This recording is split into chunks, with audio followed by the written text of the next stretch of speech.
بسم الله الرحمن الرحيم. الحمد لله رب العالمين إله الأولين والآخرين، والصلاة والسلام على أشرف الأنبياء والمرسلين سيدنا وسيد الأولين والآخرين محمد وعلى آله وصحبه أجمعين، وعلى كل من دعا بدعوته واستنى بسنته واهتدى بهديه إلى يوم الدين.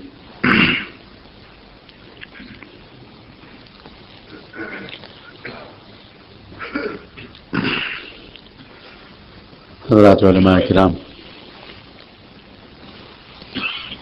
اور قابل قدر و احترام بزرگوں اور بھائیوں،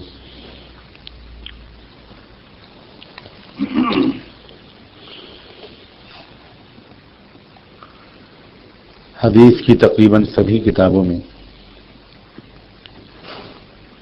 سب سے پہلی حدیث جو محدثین نے نقل کی ہے وہ مشہور حدیث ہے جس میں ارشاد فرمایا تھا سیدنا محمد رسول اللہ صلی اللہ علیہ وآلہ وسلم نے، انما الاعمال بالنیات وانما لكل امرئ ما نوى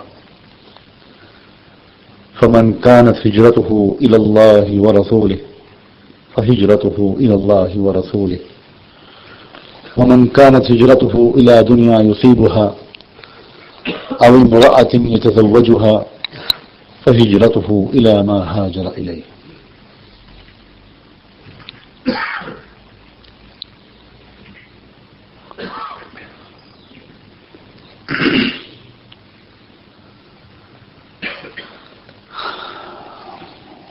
اس کا سادہ سا ترجمہ یہ ہے کہ تمام کاموں کا نتیجہ جو نکلتا ہے وہ اس نیت کے حساب سے نکلتا ہے جو اس کام کے کرتے وقت کام کرنے والے کے دل میں ہوتی ہے.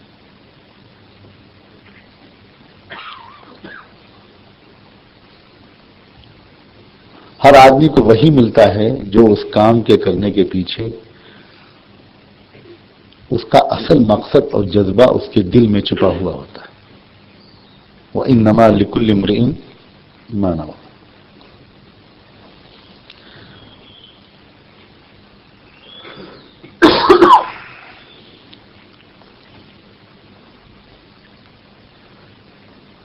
یہ اللہ کے رسول کی زبان سے نکلنے والا یہ جملہ زیادہ سمجھ میں آتا ہے تب جب اس کا بیک گراؤنڈ بھی معلوم ہو کہ کس سے آپ نے یہ بات کہی تھی اور کب فرمائی تھی، کیوں کہی تھی.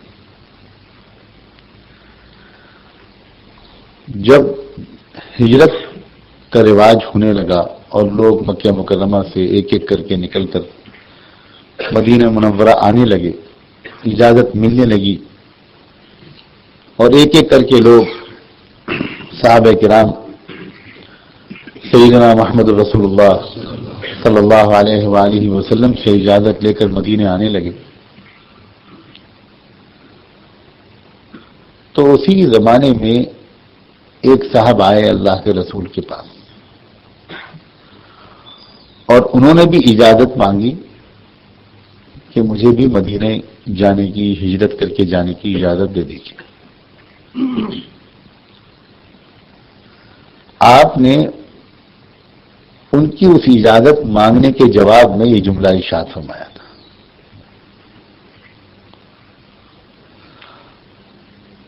آپ پر اللہ جانے کہاں سے یہ بات کھل گئی کہ یہ صاحب مدینے جانا چاہتے ہیں اپنے کسی پرسنل کام سے، اپنا کوئی ان کا اپنا پرسنل انٹرسٹ ہے، لیکن یہ عنوان اختیار کرنا چاہتے ہیں ہجرت کا،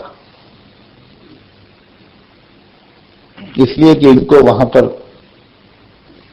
انصار مدینہ کی نصرت ملے گی اور بھی کوئی وجہ رہی ہوگی. اللہ تعالیٰ نے آپ پر یہ حقیقت کھول دی تو آپ نے اس شخص سے یہ عجیب و غریب جملے ارشاد فرمائے کہ دیکھو کسی بھی کام کے نتیجے میں آدمی کو صرف وہی ملتا ہے جو اس کام کے کرتے وقت اس کے دل کا اصل مقصد ہوتا ہے. نیت قلب کا عمل ہے، زبان کا نہیں. زبان سے آدمی کچھ بھی کہے کہ میرے اس کام کے کرنے کا یہ مقصد ہے، اللہ تعالیٰ اس سے دھوکے میں نہیں آئے گا. کسی بھی کام کے کرنے سے دل میں جو اصل محرک ہوگا وہی اللہ تعالیٰ اس کو نوٹ کرے گا، اسی حساب سے پھر اس کام کا نتیجہ نکلے گا. اسی بات کو دوسرے جملے میں پھر ریپیٹ کیا آپ نے. ایک بہترین معلم کی یہ علامت ہے. فن تعلیم و تربیت کے بہت سے اصول صرف اس حدیث سے نکلتے ہیں. آپ نے اگلے جملے میں اسی بات کو ریپیٹ کیا، ذرا تھوڑا سا اور کلیئر کیا اس کو. جو پہلا جملہ تھا انما الاعمال بالنیات، اسی کو اور زیادہ اسپیسیفک کیا، زیادہ واضح کیا اگلے جملے میں وانما لکل امرئ ما نوى. وانما علماء جانتے ہیں، پھر دوبارہ وانما بولا کہ کچھ بھی نہیں ہاتھ آئے گا آدمی کو کسی بھی عمل سے سوائے اس کے کہ جو اس عمل کے کرنے کا اصل مقصد اس کے دل میں چھپا ہوا ہو، بس وہ اس کو ملے گا. وہ زبان سے کچھ بھی کہے. پھر اگلا تیسرا جملہ آپ نے اور زیادہ اسپیسیفک کیا، فمن كانت هجرته الى الله ورسوله فهجرته الى الله ورسوله. صلاۃ و سلام ہو آپ پر. آپ نے نہ ڈانٹا، نہ پھٹکارا، نہ رسوا کیا، نہ ذلیل کیا. حالانکہ آپ سمجھ رہے تھے کہ یہ ایک شخص ایک دھوکہ دے رہا ہے. بہت کچھ آپ کہہ سکتے تھے، لیکن آپ نے تربیت کا سلیقہ سکھایا. دل توڑنا، حملہ کرنا، ذلیل کرنا، ڈانٹنا، یہ نفسانیت کے تقاضے سے اکثر ہوتا ہے، یہ مفید نہیں ہوتا. تو آپ نے اگلا جملہ کہا فمن كانت هجرته الى الله ورسوله. ایسا محسوس ہوتا ہے کہ جیسے آپ کو یہ لگا کہ میرا مخاطب ابھی تک میرے مراد کو سمجھ نہیں پایا، کیونکہ آپ بڑا ایک جنرل قسم کی بات کہہ رہے تھے. انما الاعمال بالنیات وانما لكل امرئ ما نوى. وہ آیا تھا ہجرت کی اجازت مانگنے کے لیے، تو آپ نے یس یا نو میں تو کوئی جواب دیا نہیں. آپ نے تو ایک اصول بیان کرنا شروع کیا. تو ایسے لوگ بعض وقت سمجھ بھی نہیں پاتے یا کچھ جان بوجھ کر سمجھنے کی کوشش نہیں کرتے. ایسے بھی کچھ ذہین لوگ ہوتے ہیں. تو آپ نے اگلے جملے میں اور زیادہ اس کو متعین کیا، فمن كانت هجرته الى الله ورسوله فهجرته الى الله ورسوله. کہ دیکھو جو شخص مدینے کی ہجرت کرے گا یا کہیں کی بھی ہجرت کرے گا اللہ اور رسول کو پانے کے لیے، اور ان کی جو منشا ہے ہجرت سے اس کو پورا کرنے کے لیے، تو اللہ اور رسول ان کو مل جائے گا. اور اگلے جملے میں تو آپ نے اور زیادہ ایکس رے کر دیا، بالکل اندر کی بات باہر آ گئی. ومن كانت هجرته الى دنیا يصيبها او امرأة يتزوجها. محدثین نے تلاش کر کے یہ معلوم کیا ہے، اللہ ان کو جزائے خیر دے، کہ اصل میں مدینے میں ایک عورت رہتی تھی، ایک خاتون تھی جس کا نام تھا سلمہ. نام تک دریافت کیا لوگوں نے. اور یہ صاحب اصل میں جانا چاہتے تھے اس عورت سے شادی کرنے کے. تو ابھی بھی آپ اس طرح نہیں کہہ رہے ہیں کہ مجھے کیوں بیوقوف بناتے ہو، مجھے کیوں دھوکہ دیتے ہو، مجھے سب پتہ لگ گیا ہے، مکاری کرتے ہو، یہ نہیں کہہ رہے ہیں آپ. ایسا کوئی لفظ نہیں بول رہے ہیں، بلکہ جب وہ شخص پہلا جملہ بھی ہضم کر گیا، دوسرا بھی، تیسرا بھی، تو اگلا آپ نے آخری جملہ اس طرح کا کہا کہ اب تو کم سے کم اگر پانی پانی ہو جائے آدمی. ومن كانت هجرته الى دنيا يصيبها. اور جو ہجرت کر کے جائے گا اس ارادے سے کہ اس کا کوئی دنیاوی مقصد پورا ہو، اور امرأۃ متزوجھا، اور زیادہ بالکل دل جسے کہتے ہیں کہ اندر کی بات آپ نے اور کھول دی، یا کسی عورت سے شادی کرنا چاہتا فہجرتہ الی ما ہاجر الیہ، تو پھر اس کی ہجرت اسی حساب میں کاؤنٹ ہوگی، باقی ہجرت کچھ نہیں۔ جو مقصد اس کا ہے وہی اللہ تعالیٰ اپنے نوٹ کرے گا۔ کوئی حرام حلال کا فتویٰ نہیں دیا آپ نے، لیکن ایک حقیقت واضح کر دی کہ مدینہ منورہ کی جو ہجرت میں کروا رہا ہوں، اور ابھی مجھے خود مکہ چھوڑ کر مدینہ جانے کی اجازت نہیں ملی ہے، وہ کچھ اور ہے۔ مجھے اس وقت یہ بات جو یاد آئی ہے، یہ سوچ کر میں یہ بات عرض کر رہا ہوں آپ سے کہ آج دنیا کی بہت سی مسلمانوں نے اپنے ملکوں کو چھوڑ کر دوسرے ملکوں میں ہجرت کی ہے، اپنے ملکوں اور علاقوں کو چھوڑ کر کہیں اور جا کر بسے ہیں۔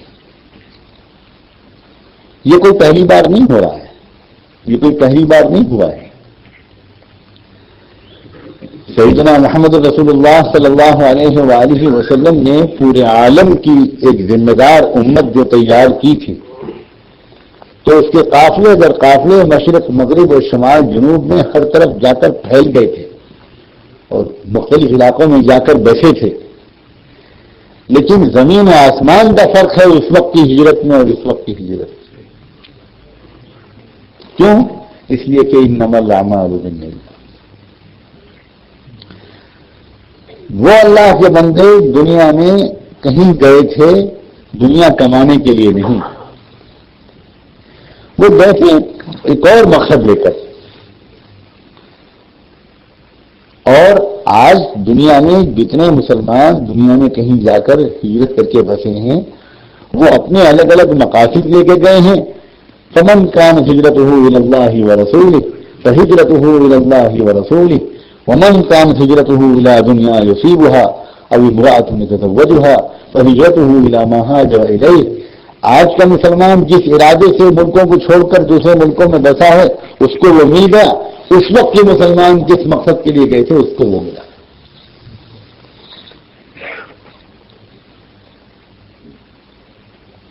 کیا یہ سن کر میں آپ کو مایوس کرنا چاہتا ہوں؟ کیا یہ سنا کر میں آپ کو مایوس کرنا چاہتا ہوں؟ معاذ اللہ، آپ یہ سن کر گھبرا گئے ہوں کہ آج تو بالکل معمول کے خلاف بڑی نیگیٹو بات کر رہے ہیں۔ جو لوگ کئی دن سے ساتھ ہیں وہ سوچتے ہوں گے کہ اب تک تو پازیٹو بات چل رہی تھی، یہ آج غلط وقت پر ہم آ گئے، کیا موڈ خراب ہے، کیا بات ہے، یہ تو تمہید ہے، یہ تو بڑی مایوس کن ہے کہ اب کیا کریں، کیا واپس جائیں؟ یہ نہیں کہنا چاہ رہا۔ ایک جس طرح نیت کی تشہیر ہوتی ہے اسی طرح نیت کی تبدیل بھی ہوتی ہے، اسی طرح نیت کی توسیع بھی ہوتی ہے۔ میرا اپنا خیال یہ ہے کہ اللہ کرے آپ حضرات کو، آپ کے علماء کو، آپ کے تاجروں کو، آپ کے عوام کو، آپ کے مردوں اور عورتوں کو، آپ کے بوڑھوں اور جوانوں کو اللہ نیت کی تبدیل کرنے کی اور نیت کی توسیع کی توفیق۔ آدمی جاتا ہے عمرہ کرنے کی نیت سے، لیکن نیت تبدیل کر کے یا توسیع کر کے حج بھی کر لیتا ہے۔ اس کے لیے فقہ میں پورا باب ہے، باب ما جاء فی دخول الحج فی العمرہ، پورا ایک حدیث کی اور فقہ کی کتابوں میں یہ بحث چھڑتی کہ اس میں آپ کو آدمی کو کیا کرنا پڑے گا۔ گیا تھا عمرے کی نیت سے، کیا اس میں حج شامل کر سکتا ہے کہ نہیں کر سکتا ہے، تو اس کے لیے اس کو کیا کرنا پڑے گا؟ کیا دوبارہ میقات پہ آنا پڑے گا حج کا نیا احرام باندھنے کے لیے، یا ایک ہی احرام میں وہ ملا سکتا ہے اس کو؟ بڑا دلچسپ مسئلہ ہے۔ تو نیت کی توسیع بھی ہوتی ہے، اور جب قبلہ بدل سکتا ہے تو نیت کیوں نہیں بدل سکتی؟ قبلہ تو ایک نماز میں بدلا تھا، نماز کے درمیان بدلا تھا، آپ نے مسجد قبلتین مدینہ منورہ میں دیکھی ہوگی۔ یہ ایک نماز کے دوران حکم آ گیا تو قبلہ بدل دیا گیا، اور اس کا مطلب یہ ہوا کہ پچھلا قبلہ جس پر چل رہے تھے وہ کی نماز بھی قبول ہو گئی، وہ بھی مسترد نہیں ہوئی۔ تو اگر قبلہ بدل سکتا ہے تو کیا ہم اور آپ شعور کے ساتھ، ایمان و احتساب کے ساتھ اپنی نیت نہیں بدل سکتے؟ ٹھیک ہے. اور ہجرت تو اللہ تعالیٰ نے اس وقت تو صاحب سے وہ کہا تھا، لیکن حلال کمائی کی تلاش کے لیے کہیں چھوڑ کر جانا، یہ بھی اللہ تعالیٰ کو پسندیدہ ہجرت، ایک پسندیدہ سفر ہے. کوئی گناہ نہیں کیا آپ نے یا آپ کے آبا و اجداد نے کہ آپ دنیا میں کہیں منتقل ہوئے رزق حلال کی تلاش میں. لیکن اب جبکہ اللہ تعالیٰ نے ایسے ایسے مجمع عطا فرمائے، مختلف شہروں میں، مختلف ملکوں میں یہ تعداد عطا کی، مسجدیں بنی، مدرسے بنے، مکاتب بنے، یوتھ کے ٹریننگ سینٹرز بنے، آپ کے علماء نوجوانوں کی تربیت کے لیے کیمپس لگاتے ہیں، مختلف پروگرام چلتے ہیں، اکیڈمیز قائم ہوئی، تحقیقی کام بھی اللہ کے بندے کچھ نہ کچھ کر رہے ہیں، بہت سی ایگزیبیشنس ہیں. یہ الگ بات ہے کہ ابھی تک آپس میں کوآرڈینیشن کی بہت کمی ہے اور سب الگ الگ سے کام کر رہے ہیں. اللہ کرے کہ یہ کمی بھی پوری ہو جائے. لیکن اتنا ہو گیا، اس کے بعد ایک اسٹیج ایسا ہے کہ اگر اللہ نے آپ کو ہمت دے دی اور آپ نے یہ طے کیا کہ ٹھیک ہے اب تک ہماری نیت وہ تھی یا ہمارے آبا و اجداد کی نیت وہ تھی، لیکن ہم اب نیت کرتے ہیں کہ اب ہم اس قوم کو اللہ کا وہ خوبصورت تحفہ جس کا نام اسلام ہے وہ تحفہ پیش کرنے کی نیت سے یہاں رہیں. اب ہم دنیا میں ظلم اور بدامنی کے ماحول کو ختم کرنے کی نیت سے یہاں رہیں. اب ہم دنیا سے منکر کو اور اس ملک سے منکرات کو اور فحشاء کو کم کرنے اور ختم کرنے اور دور کرنے کی نیت سے یہاں رہیں. اور جب انسان نیت کرتا ہے تو اسی حساب سے تیاری شروع کرتا ہے، اسی حساب سے عزم کرتا ہے. کیونکہ جب تک یہ نیت نہیں ہوگی آپ دینے والے نہیں بنیں گے، لینے والے رہیں گے. کیونکہ ابھی یہ جو نیت چلتی ہے اس سے تو یہ ہے کہ آپ لے رہے ہیں قوم سے، اور جو قوم لیتی ہے تو وہ ہمیشہ اپنے آپ کو کمتر محسوس کرتی ہے، وہ انفیریٹی کمپلیکس میں رہتی ہے، اس کا ہاتھ ہمیشہ نیچے رہتا ہے. اور جو قوم دیتی ہے وہ ہمیشہ اپنے آپ کو بڑی قوم محسوس کرتی ہے، سپیریئر محسوس کرتی ہے. یہ فطری بات ہے. صحابہ کرام ذرا بھی مرعوب نہیں ہوئے ان تمام تہذیبی چمک دمک سے، اس تمام تہذیبی چمک دمک سے جو انہوں نے دیکھی. جس ماحول سے وہ نکلے تھے وہ ماحول تو بہت سونا سونا تھا، بہت ویران ویران تھا دنیاوی لحاظ سے. نہ وہاں عمارتیں تھیں، نہ وہاں سڑکیں تھیں، نہ وہاں زندگی کی یہ رونق تھی. لیکن وہ جن کیپٹلس میں گئے وہ تو صدیوں سے تمدن کے اور سویلائزیشن کے مراکز تھے اور بہت ڈیولپ کنٹریز تھے اگر اس لفظ کا استعمال صحیح ہو تو. لیکن وہ کیا کسی صحابی کے بارے میں آپ نے ایک منٹ کے لیے بھی یہ سنا کہ وہ ایک منٹ کے لیے مرعوب ہوا ہم سب سے؟ جسم پر پھٹے پرانے کپڑے ہیں، پیرن لگے ہوئے کپڑے ہیں، سواری کا انتظام نہیں ہے، کھانے کے لیے سامان نہیں ہے، لکھنے پڑھنے کی صلاحیت نہیں ہے، بالکل بے پڑھے لکھے لوگ تھے اکثر صحابہ کرام. اور جن ملکوں میں گئے تھے یہ میں بہت ایڈوانس تھی، علوم و تمدن اور سب کچھ بہت ایڈوانس تھا. لیکن کوئی ایک صحابی مرعوب نہیں ہوا. اور آج ہمارا حال یہ ہے کہ نہایت پڑھا لکھا آدمی، چاہے وہ بہت دینی تعلیم پائے ہوئے ہو یا دنیاوی تعلیم پائے ہوئے ہو، وہ بہت پڑھا لکھا آدمی کسی بھی ذرا سی ترقی یافتہ ملک میں جاتا ہے تو نہایت مرعوب ہو جاتا ہے. بات یہ ہے کہ جو دولت ہمارے پاس ہے اس کے دولت ہونے کا ہم کو احساس نہیں ہے. ہم سمجھ نہیں رہے ہیں کہ وہ کون سی شے ہے جو ہمارے پاس ہے اور ان کے پاس نہیں ہے. جو چیز ان کے پاس ہے اور ہمارے پاس نہیں ہے اس سے تو ہم بہت مرعوب ہو رہے ہیں. لیکن جو چیز ہمارے پاس ہے اور ان کے پاس نہیں ہے اس کی قدر و قیمت کو گھر کی مرغی دال برابر والے محاورے کے مصداق ہم خود نہیں سمجھ پا رہے. ہم سمجھ ہی نہیں پا رہے ہیں کہ یہ پورا دین، پوری شریعت، یہ طہارت کا پورا نظام، یہ عبادات کا نظام، یہ اخلاقیات کا نظام، یہ معاملات کا نظام، یہ تعلق مع اللہ، یہ مناجاتیں، یہ دعائیہ کلمات، یہ تنہائی میں اپنے مالک کو یاد کر کے رونے کی یہ طریقہ، اور یہ ہے دنیا میں کسی قوم کے پاس.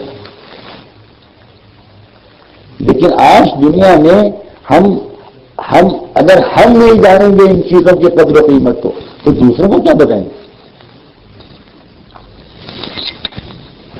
انسان جو انسان بنا ہے یہ اپنی جسمانی طاقت کے بلبوتے پر نہیں بنا. انسان جو انسان بنا ہے یہ اپنے اسپرچول اور روحانی کمالات کی بنیاد پر بنا.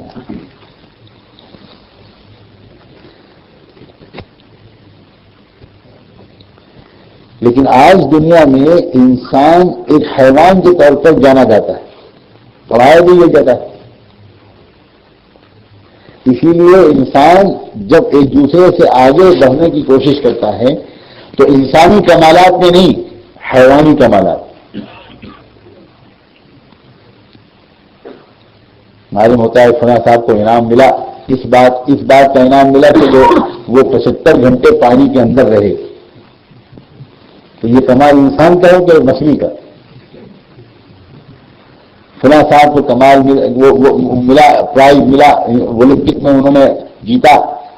کس بات کا؟ انہوں نے بہت لمبی چھلانگ لگائی، لانگ جمپ جیت گئے. یہ کس کا کمال ہے؟ کوئی بندر کا ہے، کوئی الو کا ہے، کوئی بلبل کا ہے، کوئی کتے کا ہے، کوئی کسی کا ہے، کوئی کسی کا ہے. یہ حیوانی کمالات. اور آج ساری دنیا میں جو کریز ہے اور ساری دنیا میں جو جنون کی کیفیت ہے وہ حیوانی کمالات. انٹرنیشنل بڑے زبردست قسم کے کھیل کے تماشے، لاکھوں لوگوں کا جمع ہونا اور اس میں جان مال کی بازی لگا دینا اور اس میں گیمبلنگ کرنا، کون ٹیم جیتے گی، لیورپول جیتے گی کہ فلاں جیتے گی، کیا ہوگا، اسکاٹلینڈ جیتے گی، کیا ہوگا، کیا کیا ہوتا ہے. یہ انسانی کمالات نہیں ہوتے. فزیکل فٹنس کے لیے کھیلنے کا اہتمام کرنا یہ تو ضروری ہے، لیکن اس لیے فزیکل فٹنس کے لیے کھیلنے کا، اسپورٹس کا، گیمز کا، ایتھلیٹس کا انتظام کرنا کہ انسان فٹ رہے تاکہ بہتر انسان بن سکے، زیادہ سے زیادہ خدمت کر سکے غریبوں کی، زیادہ سے زیادہ ماں باپ کی خدمت کر سکے، زیادہ سے زیادہ پڑوسیوں کو کیا دکھ درد بانٹ سکے، زیادہ سے زیادہ کام آ سکے. اس کے لیے لیکن یہ تو یہی کمال ہے جس کے لیے ہم جی رہے ہیں. یہ تو اس میں تو انسان نے تو اپنی تو اپنا یہ بگاڑ لیا.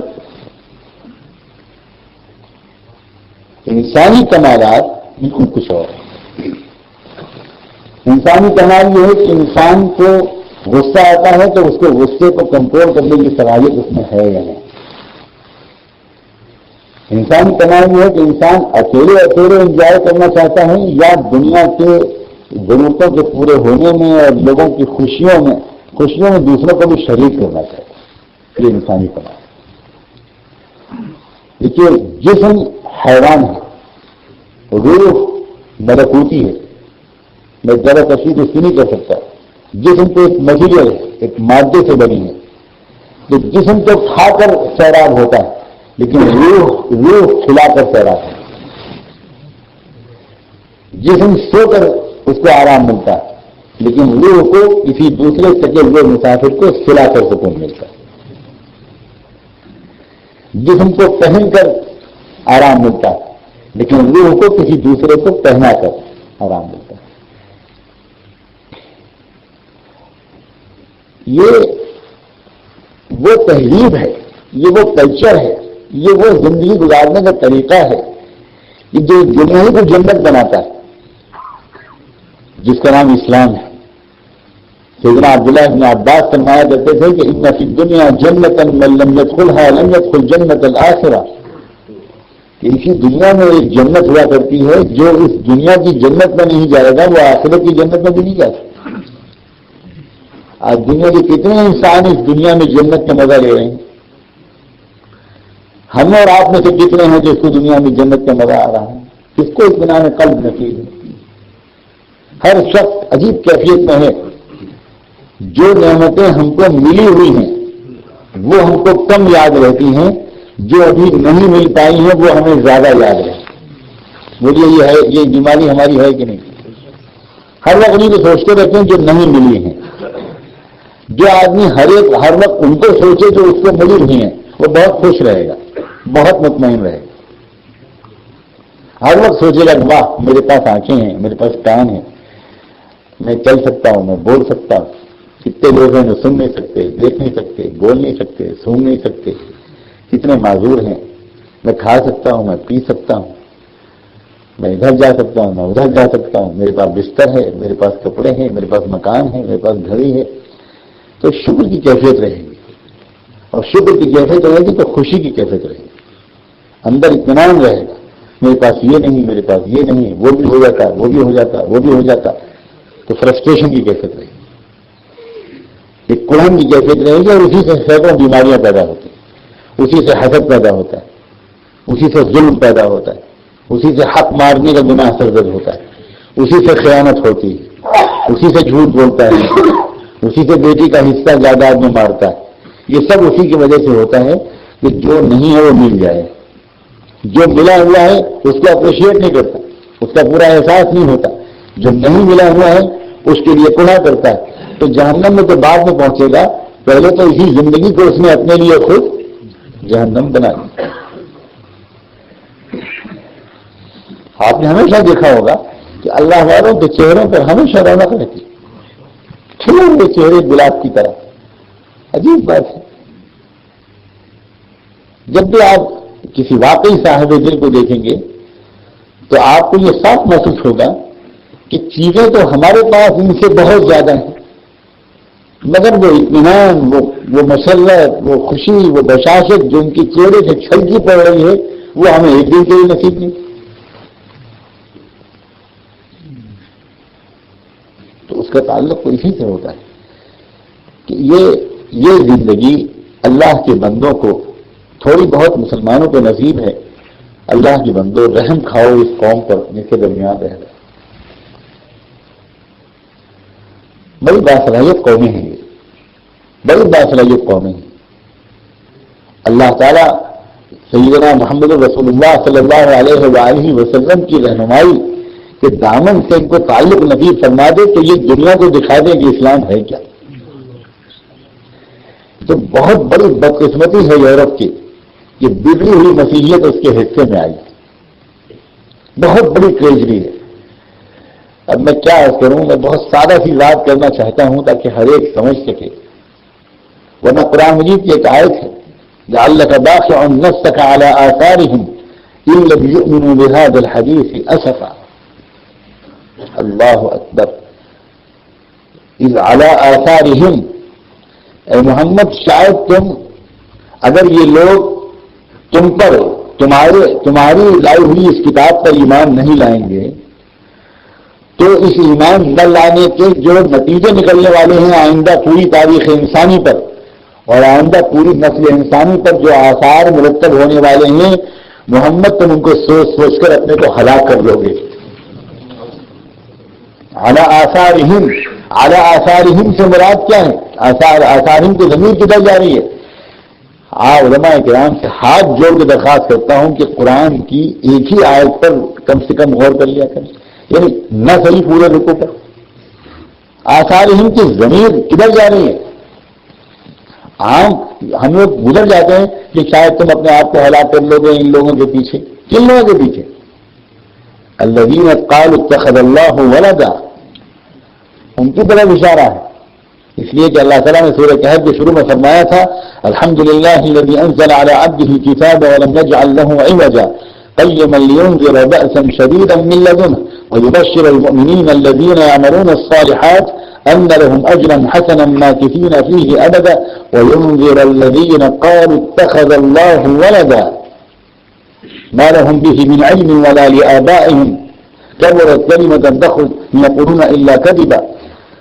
یہ یہ تو فرمایا کہ جو لوگ یہ عقیدہ رکھتے ہیں کہ اللہ نے کسی کو اپنا بیٹا بنا لیا ہے، اس عقیدے بیٹا بنانے کے عقیدے کے جو نتیجے نکلنے والے ہیں آئندہ، جو بھیانک اثرات پڑنے والے ہیں پوری نسل انسانی پر، پوری تاریخ انسانی پر، اگر ان لوگوں نے تمہارے ذریعے سے اس عقیدے کو ٹھیک نہ کیا اور اس قرآن کو نہ مانے تو آئندہ کیا ہوگا دنیا میں، اس کو سوچ سوچ کر محمد تم اپنے کو ہلاک کر لو۔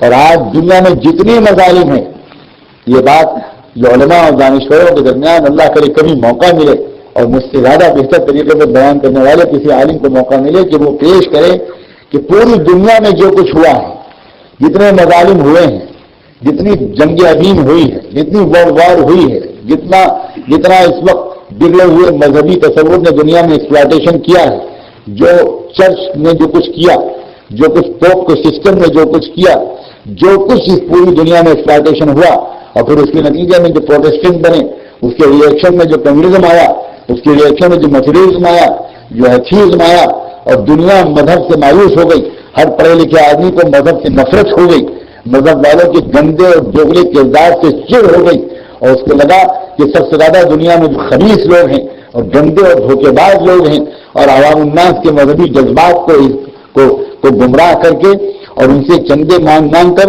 اور ان کے پیسوں کو جمع کر کے جو خون چوس رہے ہیں غریبوں کا، وہ سب مذہبی ٹھیکیدار ہیں۔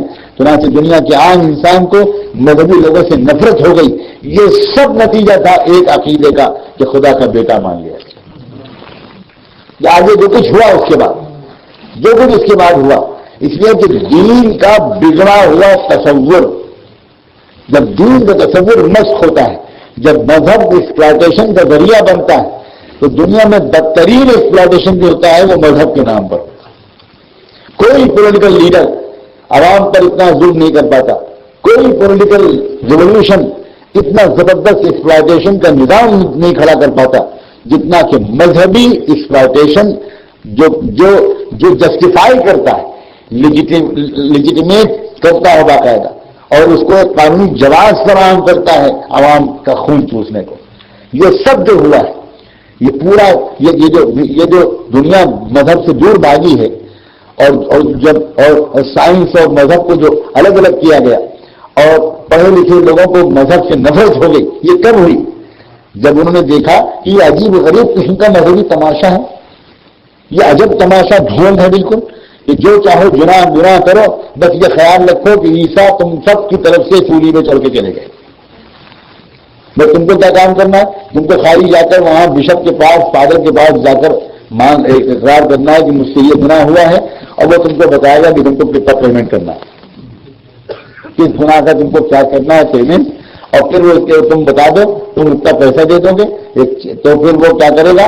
وہ باقاعدہ بردر جبرائیل کے نام ایک چیک کاٹ کے رکھ دے گا تمہارے تابوت میں۔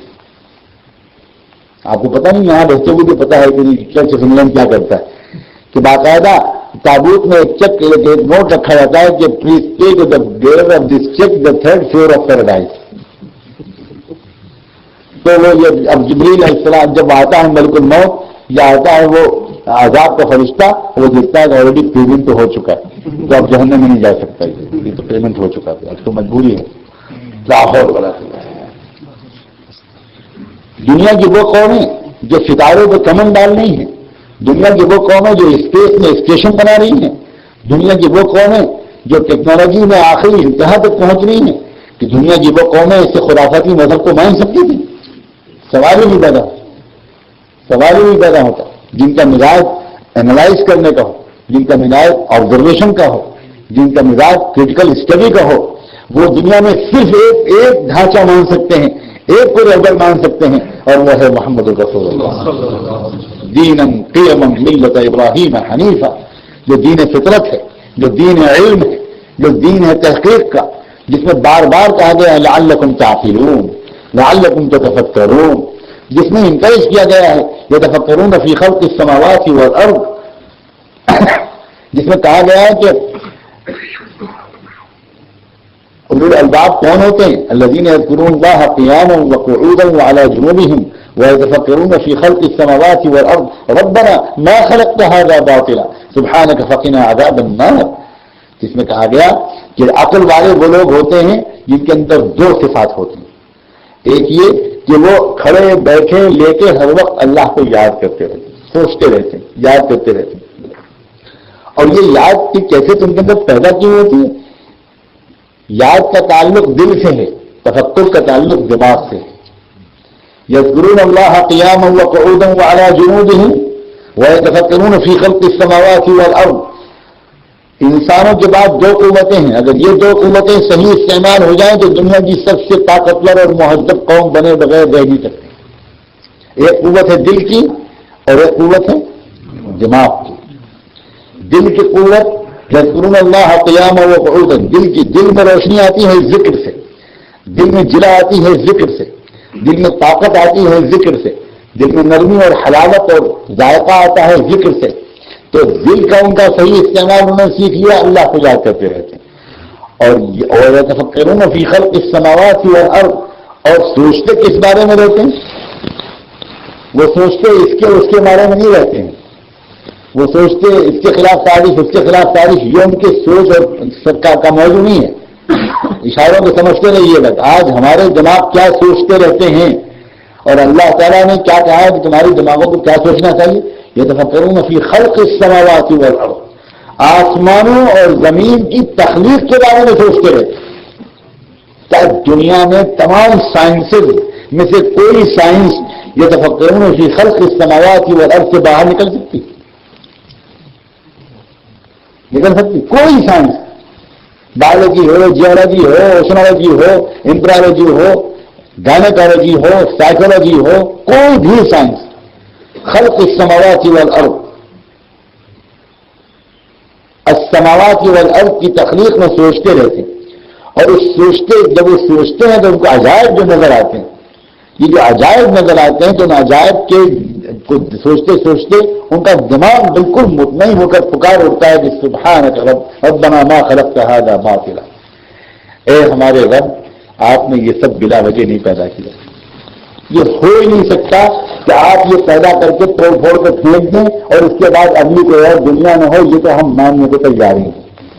کہ کوئی بچہ تو کر سکتا ہے یہ مٹی کا گھر بنائے اور پھر تھوڑی دیر کھیلنے کے بعد توڑ دے, لیکن رب العالمین یہ کر دے کہ اتنی زبردست آرگنائز دنیا بنا کر توڑ پھوڑ کے پھینک دے اور اس کے بعد آخرت نہ ہو, یہ ہم مان ہی نہیں سکتے, یہ ہو ہی نہیں سکتا. اور اسی لیے ہم کہتے ہیں کہ اللہ آپ ایسی بے ترتیب عمل اور بے مقصد دنیا نہیں پیدا کر سکتے. اس لیے اب آپ سے دعا کرتے ہیں سبحانک فقنا عذاب النار. اب سمجھ میں آ گیا کہ آخرت میں جو کے بارے میں جو کچھ کہا جا رہا ہے وہ برحق ہے, اور اب ہم کو بچا لیجیے گا آپ کی سزا سے. جو انسان اتنا تفکر کر کے دعا کرے گا وہ خالی دعا نہیں کرے گا, آپ سے بچنے کی پوری کوشش بھی کرے گا. تو یہ تو یورپ کی اور نسل انسانی کی وہ بدقسمتی ہے.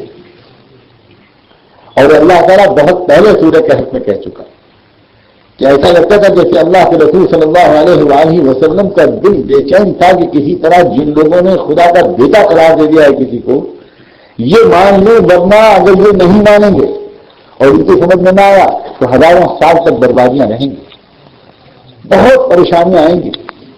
کیا کیا ہوا اس کے بعد, اس کے نہ ماننے کے کیا نتیجے نکلے. کوئی انسان اگر اس کو کام کرنا شروع کرے تو دنیا میں جتنی بڑی بڑی گمراہیاں, جتنے جنگیں, جتنے اوہام و خرافات, جو کچھ ہو رہا ہے وہ سب ایک عقیدے کی وجہ سے ہو رہا ہے کہ اللہ کا بیٹا کسی کو بنایا. آپ اس قوم کے درمیان رہیں کہ جن کے بارے میں محمد رسول اللہ کو اس وقت ان کا دل وہ اپنے آپ کو ہلاک کیے جا رہے تھے, وہ ان کے بارے میں رہیں اور ان کی پوری زندگی اس غم میں گزر جائے اور آپ کی ایک رات اس فکر میں نہ گزرے. مجھے نہیں سمجھ میں آتا اللہ کے ہاں آپ کیا جواب دیں. کیوں دل و دماغ پر یہ فکر تاری نہیں ہوتی کہ کیسے کیا کریں کہ ان لوگوں کو بچائیں اور ان لوگوں کو سمجھائیں, ان تک پہنچائیں. ان کا اپنا تو یہ کوئی ہمارا دین نہیں ہے. یہ جس عیسیٰ سے محبت کرتے ہیں, جس مریم سے محبت کرتے ہیں, جس خاندان آل عمران سے محبت ہے ان کو, جس عمران کی فیملی سے ان کو محبت ہے, اسی خاندان کا یہ دین ہے جس کو زندہ اور مکمل کیا ہے محمد رسول اللہ. اس قوم کو کون بتائے گا اگر آپ نہیں ذمہ داری قبول کریں؟ لیکن بھائیوں، نیت کو بدلنا پڑے گا، نیت بدلنی پڑے گی، اس کے بغیر کام نہیں چلے گا۔ میں بہت مسلسل سوچ رہا ہوں کہ کیوں نہیں شروع ہوتا کام، تو میرے ذہن میں بات آئی کہ اس لیے نہیں شروع ہوتا کہ نیت ہی کچھ ہو رہی ان کی۔ نیت بدلیے تو پھر انشاءاللہ دیکھیے گا پھر آپ زندگی سے کیا فائدہ ہے۔ اللہ کے بندے میں کیسے کہوں کیا فائدہ ہے زندگی سے، تو اس طرح گزر جائے کہ اپنی طرف سے کوشش نہ کی جائے، اپنی طرف سے اللہ کے بندوں تک اللہ کا پیغام پہنچانے کی کوشش نہ کی جائے۔ اللہ نے آپ کو مواقع دیے، میں بالکل عملی بات کی طرح اشارہ کرتا ہوں، اللہ نے آپ کو مواقع دیے، آپ کے پاس وسائل بھی، آپ کے پاس وقت ہے۔ یہ الگ بات ہے کہ آپ نے اس وقت کو صحیح استعمال کرنے کا ابھی تک فیصلہ نہیں کیا۔ بہت نازک مزاج نہ بنیے اللہ کے لیے، بہت نازک مزاج نہ بنیے۔ یہی قومیں کیا یہ نازک مزاج ہیں؟ کیسی ایڈونچرس قومیں ہیں؟ یہ کیا کیا نہیں کرتی دنیا میں؟ یہ افریقہ کے جنگلوں میں سے لے جا کر ہندوستان کے دیہاتوں میں 20-30 سال گزارتے ہیں اور کیسی تکلیفوں میں رہتے ہیں، کیسے مچھروں اور گندگیوں کے درمیان رہتے ہیں، غریبوں کا علاج کرتے ہیں، کوڑیوں کو گود میں لے کر اس پیار سے کھلاتے پلاتے ہیں کہ شاید ہم اپنے بچوں کو بھی اس طرح نہیں لیتے، اور اس کے بعد ہم چاہتے ہیں کہ ہماری ایک بددعا سے اللہ ان پر عذاب نہیں دے۔ وما يفعلوا من خير فلن يكفروا، اللہ تعالیٰ نے سورہ اہل کتابی کے بارے میں یہ آیت نازل کی ہے، وما يفعلوا من خير فلن يكفروا، جو خیر کا کام یہ کریں گے ہم اس کی قدر کر کے رہیں۔ لیکن ہم نے تو اللہ تعالیٰ کو تو کوئی ایسا حق جمایا ہے کہ ہمیں اللہ کی شکایت ہے کہ اللہ ان بدماشوں کو آپ تباہ کیوں نہیں کر رہے ہیں جلدی سے؟ پتہ نہیں ہمارا کیا رشتہ ہے اللہ تعالیٰ سے خصوصی، جو میں اکثر کہا کرتا ہوں کہ ہمارا ملک خراب ہوا اور ہم نے فجر میں نماز پڑھ کے دعا کی کہ اللہ تباہ کر دے اس ملک کو، اور اللہ ہمیں امید رہتی ہے کہ اللہ تعالیٰ بس فجر کی نماز کے بعد تباہ کرنا شروع کر دے، اور ظہر تک پورے ملک کو بڑا غرق کر کے پھر ہم سے پوچھے کہ ٹھیک ہے آپ کے حکم پر ہم نے ایک قوم کو تو برباد کر دیا، اب بتائیے اگلا کیا حکم۔ اب ظہر کے بعد ہم اللہ تعالیٰ کے سامنے کسی اور قوم کی FIR درج کرا دیں کہ کوئی تباہ کی یہ بھی گڑبڑ کر رہے ہیں، لوگ ویزا نہیں دے رہے ہیں، تو اللہ تعالیٰ ظہر سے اثر تک اس کو تباہ کر دیں، پھر اثر کے بعد ہم کسی تیسری قوم کی شکایت کریں تو اللہ تعالیٰ اسی کام میں لگ جائے۔ پھر یہ رشتہ ہے ہمارا اللہ تعالیٰ سے۔ اس طرح ہم نے دنیا کو سمجھا ہے کہ اللہ تعالیٰ چلائیں گے۔ یہ میں مذاق کے لیے میں بات کل بھی کہہ رہا ہوں، میں سچ کہتا ہوں، میں بہت مسلم معاشرے کے اندر گھسا ہوا رہتا ہوں، میں چوتھے اور تیسرے آسمان پر نہیں رہا کرتا، میں بالکل عوام الناس کے اندر رہا کرتا ہوں۔ میں اچھی طرح محسوس کرتا ہوں کہ اس وقت کیا مسلم سائیکی بن گئی، اس وقت نفسیات یہ بن گئی ہے کہ ساری قومیں جلدی تباہ ہوں تاکہ ہم دنیا میں عیش کریں۔ نہ اللہ نے پہلے ایسا کیا ہے، نہ اللہ آج ایسا کرے گا، نہ اللہ کل ایسا کرے گا، پتہ نہیں۔ غزوہ احد میں ظلم کے پہاڑ ٹوٹ گئے تھے، کیا تکلیفیں پہنچی تھیں، کیا ہوا تھا، خود سیدنا محمد رسول اللہ صلی اللہ علیہ وآلہ وسلم کو کتنے زخم آئے تھے، کتنی تکلیفوں سے گزرے تھے آپ۔ ایک آیت بتاتی ہے کہ آپ کے دل میں کوئی کیفیت آئی تھی۔ تفسیر ابن کثیر میں دوسری تفسیری کتابوں میں لکھا ہے لیس لک من الامر شیء، صرف آپ کے دل میں ایک خیال آیا کچھ جس کے لفظوں میں بیان کرنے کی مجھ میں ہمت نہیں، لیکن اس خیال کو محسوس کر کے اللہ تعالیٰ نے ایک عجیب غریب آیت نازل فرمائی کہ کانپ اٹھے اللہ کے رسول۔ اللہ تعالیٰ نے فرمایا محمد اگر میں کوئی فیصلہ کرتا ہوں کہ تمہیں زخم لگے یا تمہارے ساتھی شہید ہوں اور تمہیں تکلیفیں پہنچے تو تم کون ہوتے ہو دخل دینے والے اس میں؟ اللہ اکبر، لیس لک من الامر شیء، تمہارے ہاتھ میں کوئی معاملہ نہیں ہے۔ اے لوگوں صلاۃ و سلام ہو خاتم النبیین پر، ان سے اللہ اگر ایک دفعہ کہہ سکتا تھا تو اللہ کا کلام آج ہم سے 1,00,000 مرتبہ کہہ رہا ہے، اس زمانے کے مسلمانوں لیس لک من الامر شیء۔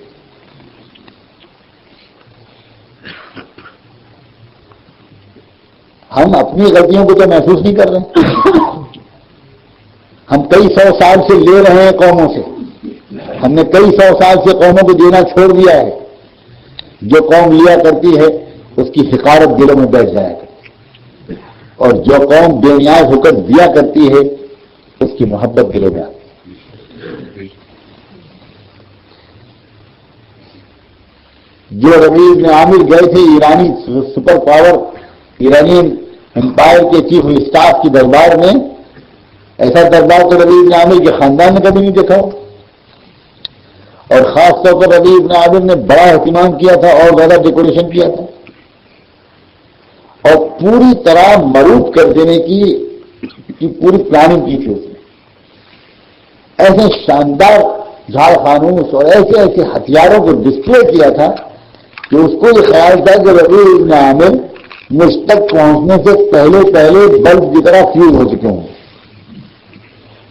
تو بالکل گھبرا چکے ہوں گے، نروس ہو چکے ہوں گے، مایوس ہو چکے ہوں گے، اور وہ تو سرنڈر کرنے کے موڈ میں ہی آ کر میرے قدموں پر گر جائیں۔ یہ اس نے باقاعدہ اپنے پاس تک پہنچنے کا راستہ بنایا، پر انہیں کیا معلوم کہ محمد رسول اللہ کے غلام کیا ہوا کرتے ہیں۔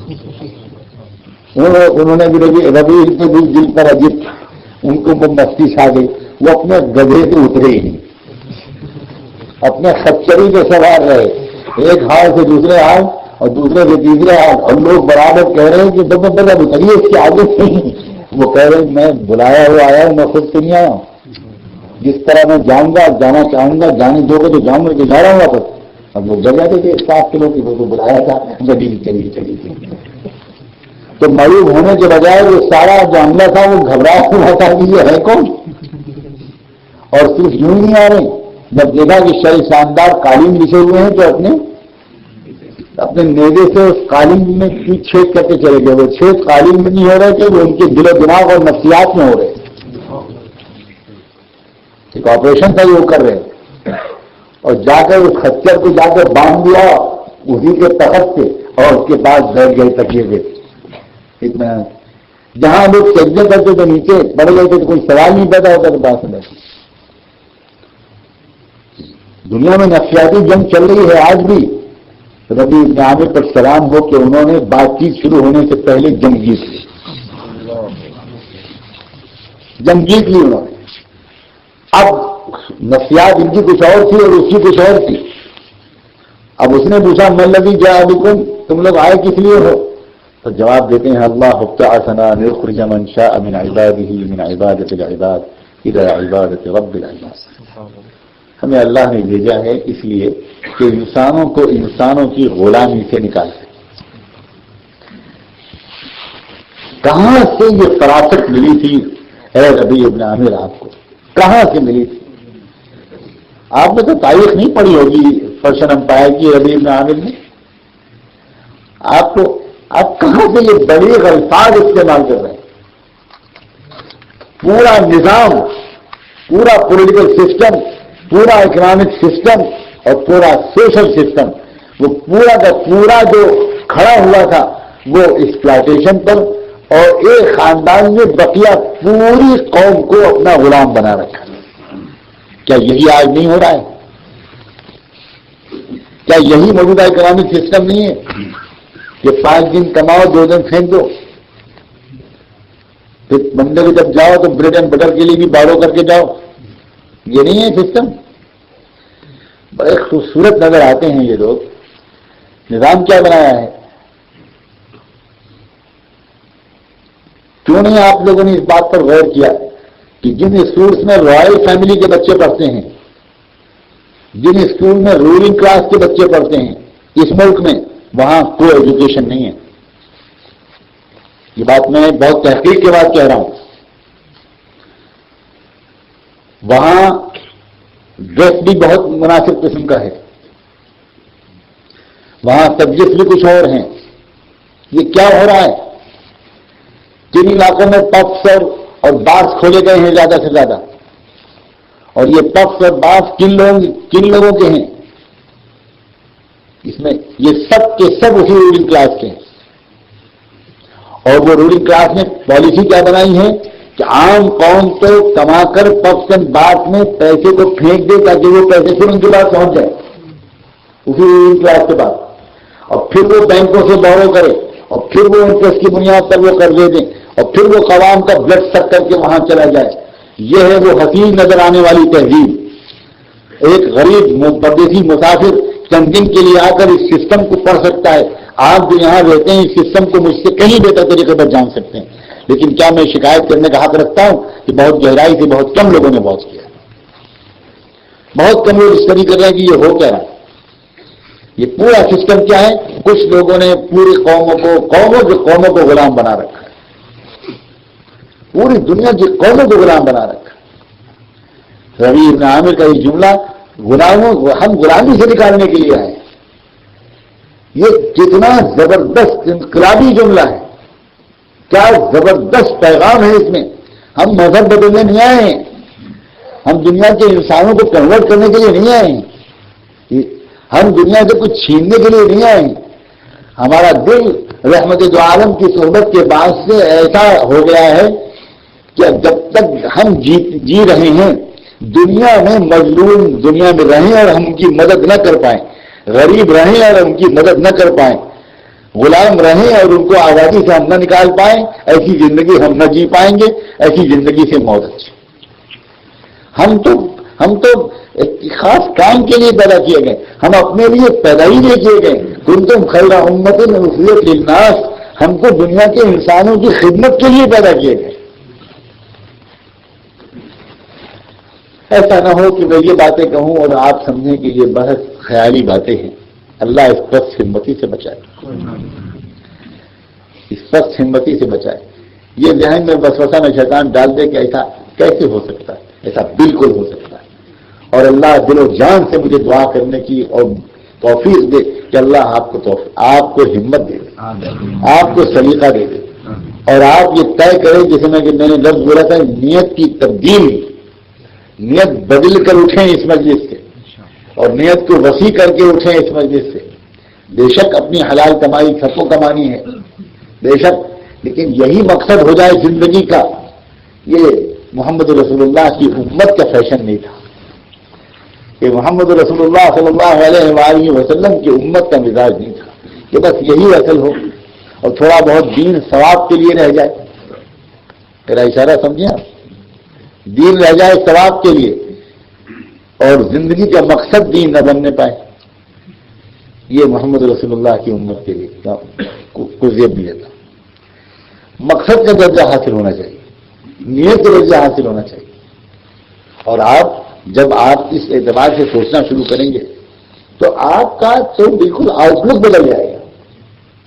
آپ کا غصہ محبت سے بدل جائے گا. آپ کا فرسٹریشن امید سے بدل جائے گا.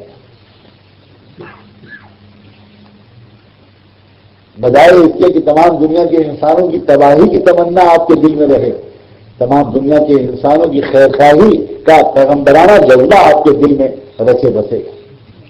پیغمبروں کے جذبے تباہی کے نہیں ہوا کرتے. پیغمبروں کا جذبہ تباہ کرنے کا بالکل نہیں ہوا کرتا. پیغمبروں کا جذبہ تو آخر دم تک معاف کرانے کا ہوا ہے, معاف کرانے کا. اور یہ جذبہ بالکل دوسرے قسم کے تعلقات اور ریلیشنز کے دروازے کھولتا ہے قوموں کے درمیان. آج ہمارے تعلقات بگڑ گئے ہیں قوموں, بہت خراب امیج بنا دیا گیا ہے ہمارا. بہت ہی ایک کالک پوچھ دی گئی ہمارے چہرے پر, اور ایک عام دنیا کا انسان ہی ہمارا بھائی وہ ہمیں کس نگاہ سے دیکھتا ہے آپ بتائیے, کس نگاہ سے دیکھتا ہے. اب تو یہ حالت ہے کہ جس آپ ایئرپورٹ پر جائیں اور کسی فلائٹ پر ہوں تو بقیہ مسافر آپس میں وسپرنگ کرنے لگتے ہیں کہ کیا کینسل کر دیں, کیا یہ فلائٹ مس کر دیں. یہ کیسے انا للہ. صورت تو یہ ہونی چاہیے تھی کہ لوگ دل کے اطمینان کرتے کہ بابا اللہ کا شکر ہے یہ ایک مسلمان ہے تو بس انشاءاللہ سب خیریت رہے گی، یہ مزاج ہونا چاہیے. لیکن صورتحال کیا ہوگی؟ ظاہر ہے کہ ایک طرف سے زبردست کمپین چل رہا ہے امیج خراب کرنے کا، اور دوسری طرف سے امیج کو ٹھیک کرنے کی نیت سے ہی کچھ نہیں ہو رہا ہے. کوئی انیشیٹو ایسا نہیں لیا جا رہا ہے جس سے ہمارا امیج ٹھیک ہو، اور یہ پروپیگنڈا جو ہو رہا ہے اس کا کوئی پریکٹیکل جواب ملے لوگوں کو کہ بھائی یہ لوگ ایسے نہیں ہیں جیسے سمجھایا جا رہا ہے، جیسے بنایا جا رہا ہے.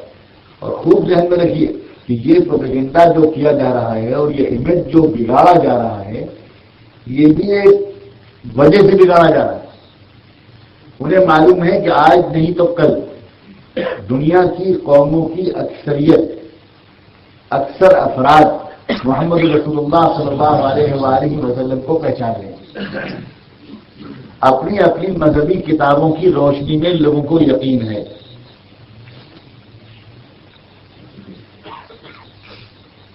ہندوستان جیسے ملک میں ایسے ہندو مذہبی رہنما اور ایسے سادھو اور گرو موجود ہیں، ایسے مہنت موجود ہیں جن میں سے بعض سے میں خود بھی ملا ہوں، جنہوں نے باقاعدہ آسٹرولوجی کہتے ہیں ایسٹرولوجی کے حساب لگا کر وہ انتظار میں بیٹھے ہوئے ہیں. کسی کو یقین یہ ہے کہ 54 سال باقی ہیں، کسی کو یقین یہ ہے کہ 53 سال باقی ہیں، کوئی کہتا ہے 34 سال باقی ہیں. کیلکولیشن الگ الگ ہیں، لیکن ان کے وہ حساب لگائے بیٹھے ہیں کہ اتنے سال کے بعد محمد رسول اللہ کا دامن دنیا کی اکثر آبادی تھام لے گی. اور ان میں سے ایک آدھ تو ایسے بھی ہیں کہ جنہوں نے گویا نہ تو اسلام قبول کیا ہے اور نہ وہ اسلام کے خلاف کسی ایکٹیویٹی میں حصہ لیتے ہیں. وہ الگ تھلگ ہو گئے ہیں اور انتظار کر رہے ہیں اور اپنے پرانے طریقے پر پوجا پاٹ مذہبی رسوم ادا کر رہے ہیں، برائیوں سے اپنے کو بچا رہے ہیں اور انتظار کر رہے ہیں کہ جب وقت آئے گا تو یہ پرارتھنا اور دعا ہے ان کی خدا سے کہ جو سچائی ہو اس کو قبول کرنے کا موقع ان کو مل جائے. ایسے لوگ اور ایسے اکثریت ایسی ہے کہ جس کو جب یہ معلوم ہوا کہ یہ ہونے والا ہے تو وہ پوری جان توڑ کوشش میں یہ لگے ہیں کہ یہ نہ ہونے پائے. اسی لیے یہ جتنی زبردست کوششیں ہو رہی ہیں یہ ڈسپریٹ قسم کی کوششیں ہیں، یا یہ کوششیں آؤٹ آف انسپائریشن نہیں ہیں، یہ ڈسپریٹ قسم کی کوششیں ہیں کہ یہ نہیں ہونے دینا ہے. میرے اشارے کو سمجھا؟ جس طرح فرعون کے نجومیوں نے یہ پیشن گوئی کی تھی کہ ایک بچہ بنو اسرائیل میں پیدا ہوگا اور وہ تبدیلی کا سبب بنے گا، تو فرعون کے سامنے دو راستے تھے. ایک راستہ یہ تھا کہ فرعون سرنڈر کر دیتا یہ سمجھ کر کہ اللہ کی مرضی یہی ہے، رب کی مرضی یہی ہے، یہ طے کر چکا ہے جسے کون روک پائے گا. لہٰذا ٹھیک ہے، انتظار کرو، ڈھونڈو، تلاش کرو کہ وہ بچہ کب پیدا ہو رہا ہے، کہاں پیدا ہو رہا ہے، اور ٹھیک ہے بہت اچھا ہم خود ہینڈ اوور کر دیں گے. اس کے ہاتھ میں ایک راستہ یہ تھا، لیکن وہ فرعون ہی کیا مجھے راستہ اختیار کرے، پھر وہ فرعون ہی کیوں بنتا، تو اس نے راستہ دوسرا اختیار کیا. تو اس نے اختیار کیا کہ یہ میں نہیں ہونے دوں گا. تو خدا کے ارادے کو آج تک کوئی فرعون روک پایا ہے؟ تو ویسے ہی آج کے فرعون کہ ان کو اگر ان کے نجومیوں نے کچھ بتایا ہے تو وہ بھی کہہ دیے بیٹھے ہیں کہ ہم یہ نہیں ہونے دیں. تو کیا اللہ تعالیٰ آج کے فرعون کے سامنے کچھ کمزور پڑ جائے گا؟ کیا ہو بڑا کو سمجھا گے سوال ہی نہیں پیدا. کیا ہونے جا رہا ہے؟ خدا کے تسلیمی اشارے کیا ہیں؟ خدا کیا کرنے والا ہے؟ ہونے کیا والا ہے؟ کن قوموں کو اسلام میں آنا ہے؟ اللہ کے رسول کو ایک طرح سے اسپیسیفکلی کر گئے، متعین کر گئے، ہمیں کام کا میدان دے گئے ہمیں بتا رہے ہیں کہ تم کو کن قوموں کی کو کسی طرح بھی ان سے نفرت نہیں کرنی ہے. لَتَجِدَنَّ أَشَدَّ النَّاسِ عَدَاوَةً لِلَّذِينَ آمَنُوا وَالَّذِينَ قَالُوا إِنَّا نَصَارَىٰ.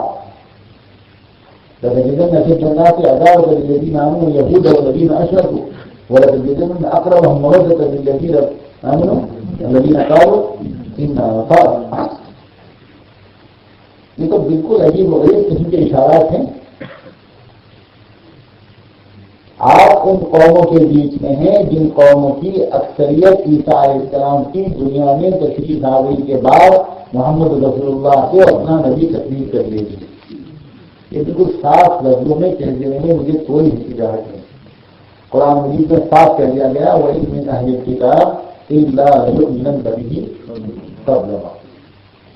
اہل کتاب کی کافی بڑی تعداد ہوگی جو عیسیٰ علیہ السلام کی وفات سے پہلے ایمان لا کر رہی تھی. وفات ابھی ان کی نہیں ہوئی ہے. جب دنیا میں دوبارہ آئیں گے اس کے بعد وفات ہوگی. موت ان کی اس وقت ہوگی قبل موت ہی موت اس وقت ہوگی اور موت سے پہلے پہلے اہل کتاب کو ایمان کی دولت ملے گی. اب پتہ چلا کہ دنیا میں اگر کوئی طاقت ان عیسائیوں کو مسلمانوں سے اور اسلام سے متنفر کرنے کی کوشش کر رہی ہے تو وہ طاقت یقیناً یہ چاہتی ہے کہ اللہ کا یہ وعدہ پورا نہ ہونے پائے. تو اس کی کوشش اگر یہ ہے کہ ہم دو قوموں کے درمیان فاصلہ بڑھے تو میری اور آپ کی کوشش کیا ہونی چاہیے کہ ہم دونوں قوموں کے درمیان فاصلہ. یہ ایجنڈا ہے. یہ بالکل کام کیا سیدھے سیدھے متعین کام بتا رہا ہوں کہ کام یہ کرنا فاصلوں کو گھٹانا ہے. خدمت کے خرچ کام کر کے ویسے کا کام کر کے ملاقاتیں کر کے گروپ میٹنگ کر کے کالجز وزٹ کر کے ویکینڈ میں ملاقاتیں کیجیے. ایلڈرلی پیپل کی خدمت اور شیئر اور کیئر کے باقاعدہ پروجیکٹ بنائیے. کیسے کیا کریں ان کو اپنے گھر میں بلائیے ان کو مسجد میں بلائیے ان سے باتیں کیجیے ان کو سمجھائیے کھل کر آہستہ آہستہ ان سے رابطے قائم کیجیے. یہ کام ہونا چاہیے. اور کوئی کام کرنے کا وہ طریقہ کہ ایک آرگنائزیشن بنے کہ چندہ اکٹھا ہو کہ صدر اور سیکرٹری بنے اور پھر یہ ہو یہ طریقہ کہاں سے آ گیا.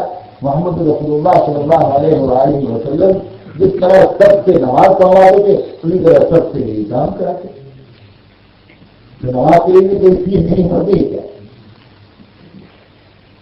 کیا پڑھ لے اپنا. ایک باقاعدہ ہر مسجد کا امام ہر مسجد کے علماء اپنے علاقے کے نوجوانوں اپنے علاقے کے عام مسلمانوں کی ایسی تربیت کرے اور عام آدمی یہ سمجھے کہ مجھے یہ کرنا ہے. صرف گھٹو بنا کر رہنا اور صرف ایک اندرونی کمیونٹی کے اندر گھر جانا یہ خطرات کو مول دعوت دینا یہ تعداد کی نہیں ہوا سکتی. اب میں کیا بات کروں میں پچھلے سفر میں تو بہت کچھ کہہ کے گیا تھا لیکن اس وقت میں اور کھل کر کہہ رہا ہوں. ساؤتھ افریقہ گیا پچھلے سال میں نے وہاں بھی بہت حالات دیکھ کر بہت ہی کھل کر وہاں تھا.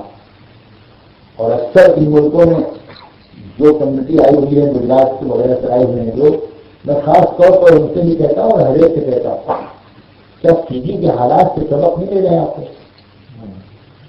کیا یوگانڈا کے حالات سے آنکھیں نہیں کھلی ابھی تک. یہ جو مزاج ہے کہ ہم اپنی کمیونٹی کے اندر گھرے رہیں اور مست رہیں اور لوکل حالات سے اپنے آپ کو بالکل بے تعلق رکھیں اور یہ سمجھے رہیں کہ ہمیں کوئی نہیں چھوئے گا. خدا کے بندو ان حماقتوں سے نکلو. اس لیے کہ لوکل پیپل کے اندر اگر نفرت کی آگ بھڑکائی گئی جیسے تو بھڑکائی جا رہی ہے تو یہ سارے جو ہر بار کے سامان ہیں یہ سلامت نہیں رہے. کتنے ملکوں میں ہوتے جگہ ہو اس سے پہلے رنگون میں ہو چکا نہیں ہو چکا. لیکن یہ مزاج کیوں نہیں بدلتا مجھے سمجھ نہیں آتا. وہی مزاج ہر جگہ لے کر ہم پہنچ جاتے ہیں. پھر کرسی کے لیے ہم مٹی کے دھڑوے بنا لیتے ہیں پھر کرسی کے لیے ہم شیشے کے محل بنا لیتے ہیں اور پھر ہم سمجھتے ہیں کہ ہم محفوظ رہیں گے. اللہ تعالیٰ اس وجہ کہیں گے کہ ہم سب پہنچائیں. میں نے تو آج بھی جملہ کہا تھا مولانا سلیم صاحب کی مجلس میں سامنے کہ میرا یقین جاتا ہے کہ لوگوں سے کہوں کہ اللہ کے لیے اگر کرنے کی ہمت نہیں ہے تو اپنی دنیا داری کے لیے لوگوں سے راستے بناؤ. اپنے من میں ڈوب کر پاجا سراغ زندگی، اپنے من میں ڈوب کر پاجا سراغ زندگی، تو اگر میرا نہیں بنتا نہ بن، اپنا تو بن۔ اگر دین کے لیے نہیں کرنے کی ہمت ہے، اگر دعوت کے لیے نہیں کرنے کی ہمت ہے، اگر اللہ کی رضا کے لیے کرنے کی ہمت نہیں ہے، تو اپنی دنیا ہی کو محفوظ کرنے کے لیے تعلقات بناؤ ہے۔ اللہ تعالیٰ توفیق عطا فرمائے، اللہ توفیق عطا فرمائے۔ آپ پختہ ارادہ کریں، آپ نیت کی تبدیل کریں۔ چلیے کہ ہم آئے ہوں گے کسی اور غلط سے، لیکن میں بتا دوں بہت سے ملکوں میں جو اسلام پھیلا تو وہاں جانے والے تاجر صحابہ سے تھے، صحابہ کرام تجارت کے راستے سے اس ملک میں گئے اور وہاں ایسی تجارت کر کے دکھائی، ایسی جانبداری اور امانتداری اور ایسی انداز سے کاروبار کر کے دکھایا اور معاملات اور اخلاق کی ایسی چھاپ چھوڑی کہ لوگوں نے آگے بڑھ کر خود قبول کر لیے۔ مشہور واقعہ شام کی شہر انس کا کہ ایک پہاڑی دکان لگائے بیٹھے تھے، ایک کرسچن کسٹمر آیا خریدنے کے لیے اور اس نے پوچھا اس دکاندار سے کہ آپ کی دکان پر جو ہے، جو سمجھتے ہیں کیا بولتے بھائی؟ ہاں، تو دکاندار نے کہا کہ ہاں میری دکان پر ہے جو، مگر میرا مشورہ ہے کہ آپ مجھ سے خریدنے کے بجائے پورے سامنے دکان کھلی ہوئی ہے وہاں پہ جا کر۔ کیوں؟ اس لیے کہ میرے پاس آج صبح سے ایک کسٹمر آ چکا ہے اور میرے بچوں کی آج کی روزی کا انتظام ہو چکا ہے، مگر میں دیکھ رہا ہوں کہ اس کے بعد صبح سے اب تک کوئی نہیں۔ اس لیے میرا مشورہ یہ ہے کہ یہ سودا آپ وہاں سے جا کے خریدیں۔ وہ گیا اور وہاں سے جا کے اس نے وہ سودا خریدا اور یہاں آ کے پھر سر جھکا کے کھڑا ہوا۔ بھائی اب کیا آپ کو جو ہی نہیں کریں تو مل گئی؟ پھر مجھے میں جو تو وہاں سے لے آیا ہوں مگر مجھے آپ کی ایمان لینا ہے، مجھے کلمہ پڑھنا ہے۔ تو اس شخص نے کہا کہ اتنا بڑا فیصلہ اور اتنی جلدی؟ اس کے جواب میں اس شخص نے جو جواب دیا اس نے کہا کہ بھائی جلدی کی بات نہیں ہے، میرا دل گواہی دے رہا ہے کہ جس مذہب کے ماننے والے عام دکاندار کے اخلاق اور ہمدردی کا یہ عالم ہے تو اس کے لانے والے پیغمبر کے اخلاق کا کیا حال ہے؟ بہت طریقے لوگ طریقے پوچھتے ہیں، طریقے پوچھنے کی ضرورت نہیں، کام شروع کر دینا چاہیے تو طریقے تو سمجھ میں آ ہی جائیں گے، طریقے تو بہت سمجھ میں آ جائیں، راستے کھلتے چلے جائیں۔ اللہ تبارک و تعالیٰ اس بڑی ذمہ داری کو ادا کرنے کی آپ سے میں اللہ کو دعا بنا کے کہتا ہوں کہ یہ اگر آپ مجھ سے بہت اچھی امیدیں نہ ہوتی تو میں یہ بات آپ سے آپ سے امیدیں ہیں، آپ میں صلاحیتیں ہیں، آپ میں ترقتے ہوئے جذبات ہیں، آپ میں ایسے ہزاروں جوان ہیں جن کو ہم جیسے مولوی جن کے تقوی کو رش کرتے ہیں۔ کس طرح آپ کے نوجوانوں نے اپنے آپ کو یہاں محفوظ رکھا ہے، سلام ہو ان کی پاک دامنی پر۔ کس طرح آپ لوگوں نے اپنی گاہی کمائی سے یہ مسجدیں قائم کی ہیں، یہ سینٹر بنائے ہیں، یہ مکاتب و مدارس آپ چلا رہے ہیں، اللہ آپ کو اجر دے۔ اگر آپ کے اندر جذبہ نہ ہوتا، اگر آپ کے اندر یہ طرف نہ ہوتی، اگر آپ کی نم آنکھیں میرے سامنے نہ ہوتی، اگر روشن پیشانیوں پر میری نگاہ نہ ہوتی تو میں کبھی ان باتوں کی ہمت ہے۔ آپ کے ملک میں ایسے علماء ہیں جن کو اللہ تعالیٰ نے علم کی گہرائی بھی دی ہے، جن کو قلب کی پاکیزگی بھی دی ہے۔ الحمدللہ اللہ نے بڑا کرم فرمایا اور آپ نے بڑا کیا کہ آپ یہاں رہنے کے باوجود اپنے علاقے کے اکابر بزرگوں مدارس و خانقاہوں سے جڑے رہے ہیں، آپ نے رابطہ رکھا ہے۔ خدا کے لیے اپنے آپ احسان کمپنی میں مبتلا مت کریے۔ پھر آپ نے سخاوت کی صفت، آپ اگر سوچ لیتے ہیں کہ کہیں فساد ہو گیا تو آپ بے چین ہو جاتے ہیں، آپ اپنی گاڑی کمائی بتا دیتے ہیں بالکل کہ جن کے مکان گرا دیا گیا ان کے مکان بن جائیں، جن کے سہاگ گزر گیا کوئی ان کی حفاظت کا اور ان کی شادی کا انتظام کر دے، جو بچے یتیم ہو گئے کوئی ان کا انتظام کر دے۔ آپ سے بہت صفات ہے الحمدللہ، اس لیے بہت زیادہ انتشار اور توازن بھی بعض وقت نقصان دہ ہو جاتی ہے. بعض وقت یہ محسوس کرنا کہ ہم کر نہیں سکتے، یہ بہت نقصان دہ ہو جاتی ہے. زیادہ بڑا جملہ بولنے سے روکتے ہوئے اپنے آپ کو یہ کہہ رہا ہوں، اللہ آپ کے اندر وہ صلاحیت ہے کہ آپ اس ملک کی تبدیل ہو. آپ ہر میدان میں اتریے، آپ سیاست کے میدان میں اتریے، آپ پولیٹیکل پارٹیسپیشن کیجیے. آپ اپنے پیسوں اور اپنے ٹائم اور اپنے ریسورسز، ہیومن ریسورسز اور فائنینشیل ریسورسز کو بہتر سے بہتر طریقے پر آرگنائز کیجیے. آپ کے علماء عوام کی پکار لگائیں کہ ہر پروفیشنل اپنا 1 گھنٹہ اللہ کے لیے دے. کیا نہیں دے سکتے آپ لوگ؟ ہر بزنس مین کی ذمہ میں کوئی کام کیا جائے، ہر شخص کے ذمہ کوئی کام کیا جائے، عورتوں کے ذمہ بھی کام کیے جائیں. ہماری بہترین طاقت ہے عورتیں، بہت کام کر سکتی ہیں. سیدنا محمد رسول اللہ صلی اللہ علیہ وسلم نے کیسے انکریج کیا ہے عورتوں کے کاموں کو. اللہ اکبر. ایک مرتبہ حضرت عائشہ کی بہن حضرت اسماء کچھ بول رہے ہیں، کچھ میٹنگ کر رہے ہیں. اللہ کے رسول کی نگاہ پڑی اور پوچھا کہ کیا کر رہی ہے؟ تو انہوں نے کہا کہ فلاں چیز بن رہی ہے. کیا محبت کا طریقہ تھا اللہ کے رسول کا. آپ نے فرمایا تم عورتوں کے ہاتھوں میں یہ سلائی کڑھائی کی جو سوئیاں ہیں یہ اللہ کو اسی طرح پسند ہے جس طرح مجاہد کے ہاتھ کی تلوار. یہ طریقہ ہے ہر صلاحیت کی قدر کرنے کا، ہر صلاحیت کو استعمال کرنے کا، ہر شخص کو انکریج کرنے کا.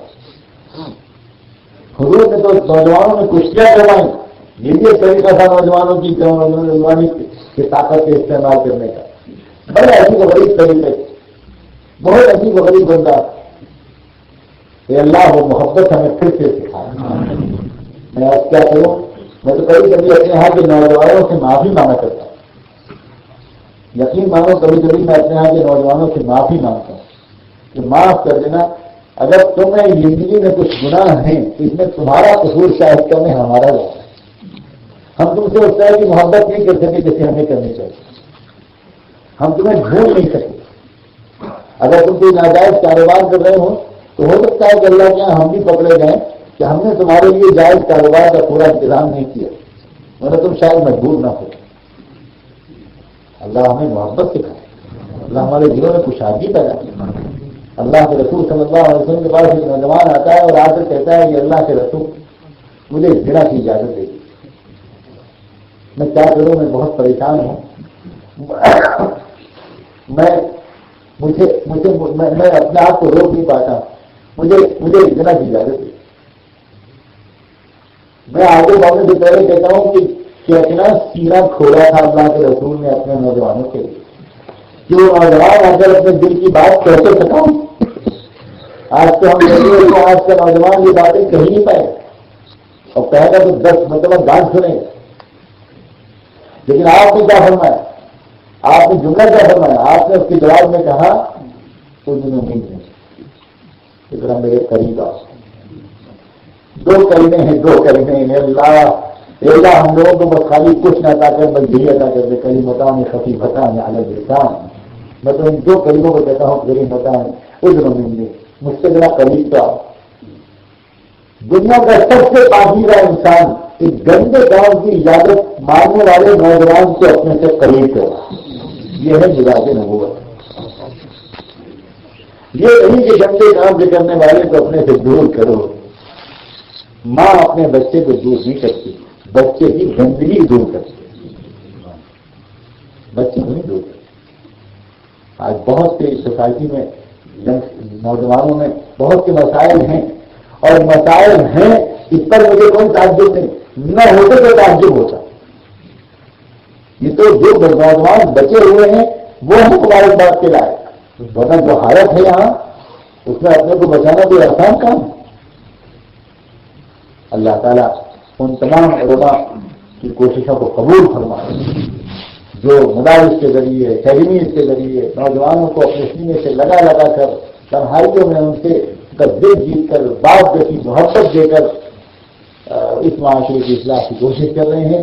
اللہ کرے کہ مسلم معاشرے کی اندرونی اصلاح کے ساتھ ساتھ یہ پورا معاشرہ اس ملکی معاشرے کے سامنے بھی ابراہیمی اور محمدی تحریک کے اس خوبصورت تحفے کو پیش کرے. وآخر دعوانا ان الحمدللہ. دعا.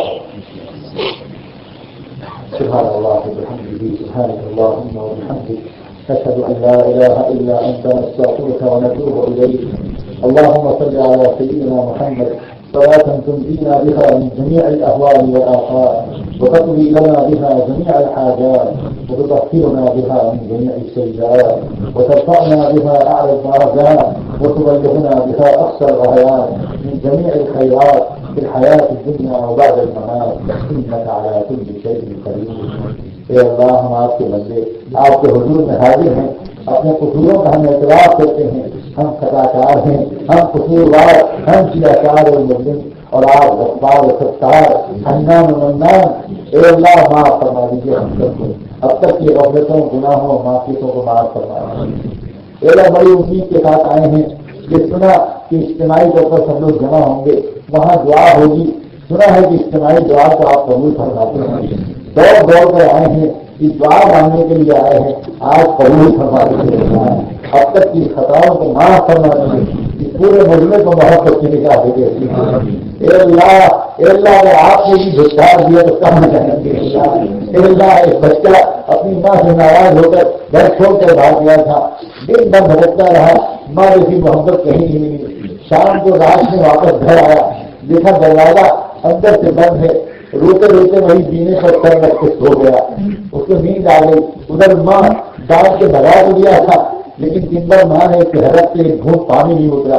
دن بھر سوچتے رہے پتہ نہیں میرے جگر کا ٹکڑا کہاں ہوگا, دھوپ میں ہوگا ہے, کار میں ہوگا, بھوکا ہوگا ہے, پیاسا ہوگا. جب رات کا اندھیرا آیا اور نیند حرام ہو گئی تو دروازہ کھول کے تلاش کرنے کے لیے نکلی. دیکھا تو اس کا بیٹا وہی جینے پر سر رکھ کے سو رہا ہے. لیکن سارا رشتہ بھول گئی اور وہ اس کو پیار سے کہنے لگا, وہ اس کو پیار کرنے لگی.